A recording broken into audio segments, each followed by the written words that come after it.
Nathan, tell me, how did you get involved? One of the workers, Santiago, he contacted me and just told me that he had a case in the authority and needed a bit of help with it. And I had a look, and yeah. What year was that? What year was that? That was, I think that was late 2023. It's a little bit of a blur because I do a lot of cases. Right, and you, Nathan, work for? The Workers Advocate. It's my own company. So it's your own company, the Workers Advocate Company? Yes. Right, okay. So you're not a trade union rep or anything like that. You've got your own advocacy company. Yeah. Mm-hmm. And listening to your accent at the moment, you are American, South American? I am North American. I'm Canadian. Oh, you're Canadian. Oh, gosh, got this double insult. I'm very sorry. All right. No. Now, so you've had your own advocacy company for a while. You know Santiago. That's why he talks to you, yeah? Yes. And what does he say to you? What does he say to me? When? When he first contacts me? When he first contacts you, yeah. He just said that he had an issue, was trying to get his wages off of this company, and had a case in the Employment Relations Authority. And I think a friend of his knew me and told him to contact me to just get another opinion or get it kind of reviewed. Okay. Yeah, so I just got him to send his documents, and I just reviewed it all. All right, and you reviewed it all, and what did you decide next, Nathan?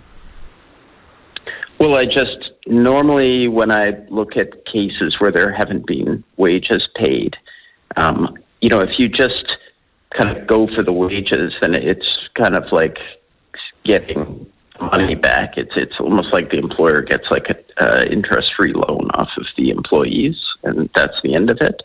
So I usually add other claims like penalties, for breaching like the Minimum Wage Act or the Wages Protection Act or the Holidays Act and things like that. Yeah, okay. So you went talked to them about that. Mr. Hoff-Nielsen, did you? Did you go to this employer and say you owe him some money? I mean, the claim was already in the authority. Right. So I just, talked to my client, Santiago, about amending it and adding a few more claims and then trying to, just upping the stakes a little bit and then trying to settle and just get the money back. Yeah. Now, in terms of trying to up the stakes, did that mean you went public straight away, or you contacted the media, or you contacted the employer, Mr. Hoff-Nielsen? I can't remember. I wouldn't have gone public right away. What I try to do is, just get the best outcome for the client, and usually that's not, going public. It's just getting their money back. In this case, it's also, he was dismissed. So it's not just his wages and entitlements, but it's, compensation for a dismissal. So I would always reach out to the employer and just say, hey, look, let's talk off the record. And then I would just try and work it out. Were you only representing Santiago, or did other employees come to you as well? I was only representing him at that point, but now I'm representing another worker with that company as well. And could you tell me, Santiago, he's a South American migrant to this country, is that right? Yeah. He's from Argentina. And he was working on a working visa to come to this country, is that correct? I think he's had a few different visas. I think when you first come, most people can get like a working holiday visa. Yeah. So it's an open working visa and you can work for anyone. But he's had a few visas. Those ones expires, you got to look for another one. Yeah. Okay. And so the second person that you're representing currently, are they South American as well? Yes, also from Argentina. And they are also on a working visa? I think he's on a working visa. I'm not sure currently. Right. Pretty sure, yeah. All right, but he was at the time that he was working for Mr. Hoff-Nielsen. I can't remember the whole chronology off the top of my head, but there were some visa issues. Yeah, there were some visa problems.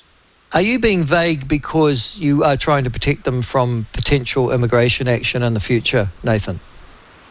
No, I just don't want to state the wrong thing. And, they're quite long cases. Like, they've been a long time ago, and I have a lot of cases. I've got like 80 current cases. All right. So I just can't remember all the details, and I don't have it in front of me. All right. So you're representing two of them.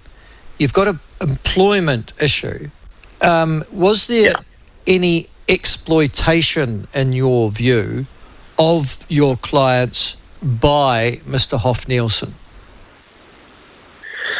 Well, the term like exploitation, it's an immigration term. So it's defined by the Immigration Act. In there, it just says if you're on either a temporary visa or no visa and you don't get your minimum entitlements.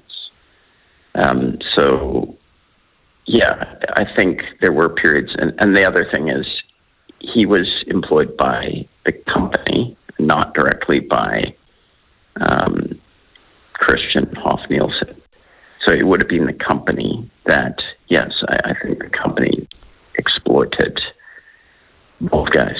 Yeah.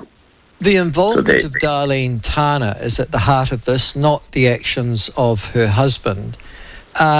Did you work out very quickly that she was involved, or is that your view that she was a if you like, a co-director of this particular employment enterprise? Well, I mean, I think the company is at the heart of it.